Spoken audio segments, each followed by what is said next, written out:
Let's take a look at another technique that can save you time by quickly softening skin and sharpening eyes and lips. We're going to use the adjustment brush in Camera Raw because we want to control exactly where the effect is applied. We'll select both the waterfall and the Icelandic girl image and then use Command R or Control R in order to open those files in Camera Raw. Now, if you weren't following along with the last video and the girl still has some little freckles and moles, if you want the image to look the same as what we're looking at, then scoot over to the Snapshot panel and simply click where it says Spots Removed. Then we'll return back to the Basic panel. Then we'll select the adjustment brush by tapping the K key on the keyboard.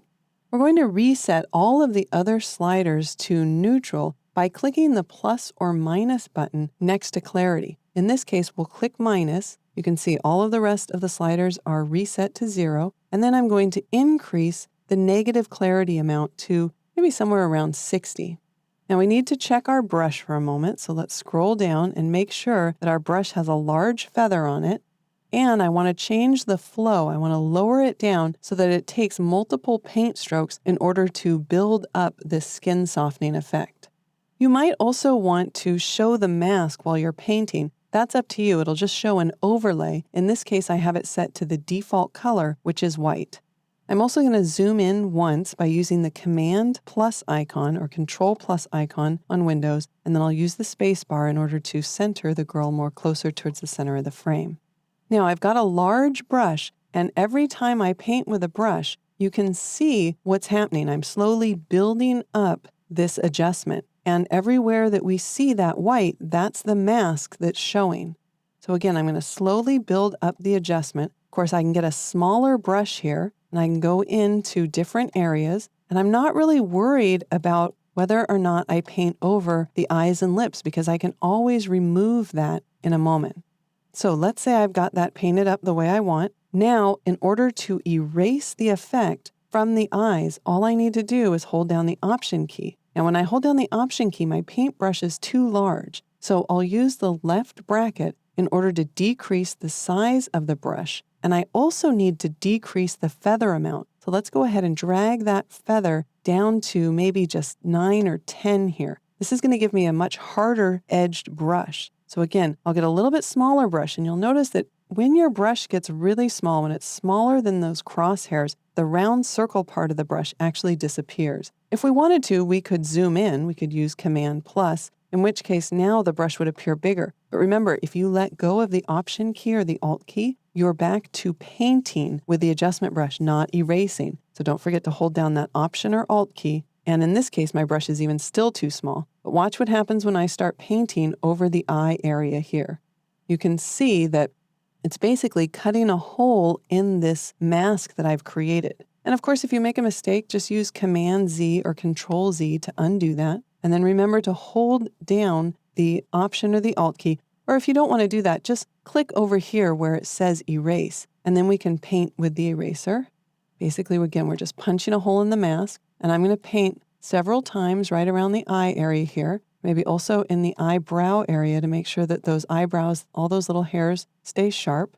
And then we can move to the right-hand side.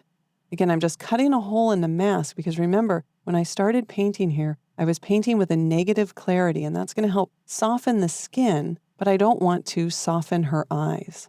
We can also come down here to the lip area. I probably don't want the lips softened either. And we'll just paint. Got kind of a hard edge brush. I'm just going to continue painting. If I wanted to get a softer edge brush, all I need to do is increase the feather a little bit and then paint. If I've made a mistake here, we just need to change from the eraser to the add option. And we can come in and just add this kind of a little bit more delicately right there. You can swap back and forth as many times as you want, of course. Now let's go ahead and hide the mask for a minute by unchecking it. And I'm going to zoom in one more time using Command plus or Control plus to make sure that we can see the difference here. I held down the space bar in order to move the girl's face into the center of the screen. And now we can tap the P key in order to toggle on and off the preview. So the great thing about using the negative clarity is that it works without removing any detail. It's not smudging any pixels or covering up any pixels. It's just decreasing the contrast in those areas. So you can see where there was kind of deeper shadows under the eyes and around the mouth here. When I tap the P key, those are hidden. It's almost like someone's holding a little reflector right in front of her and kind of bouncing up a little bit of light into her face, making that light a little bit softer. Of course, we can also do the opposite effect if you happen to have a picture of a very weathered-looking fisherman, or you're looking for that kind of gritty, athletic look. Instead of decreasing the clarity, we can go up here and increase the clarity, and that, of course, increases the shadow. Not at all the look that I want for this girl, so I'll leave it back down to a negative 60 or 70 clarity. Of course, I can amplify this effect even more by creating a new adjustment and loading it with a positive clarity. Now here, I wouldn't want to paint in her skin, but what I could do is making sure that my flow is set down. I could simply paint over her eye area and maybe over her eyebrows, and you can see that it's helping it to look a little bit sharper, maybe down here in the lip area as well. It also made it a little bit darker though, so I'm just going to scroll up a little bit and then maybe increase my shadow slider a little bit to just lighten those eyes. So again, we'll tap the P key to preview that before and after. If we think it's too much of an effect, we can decrease the positive clarity, decrease the shadows a little bit, and then again use the P key before and after.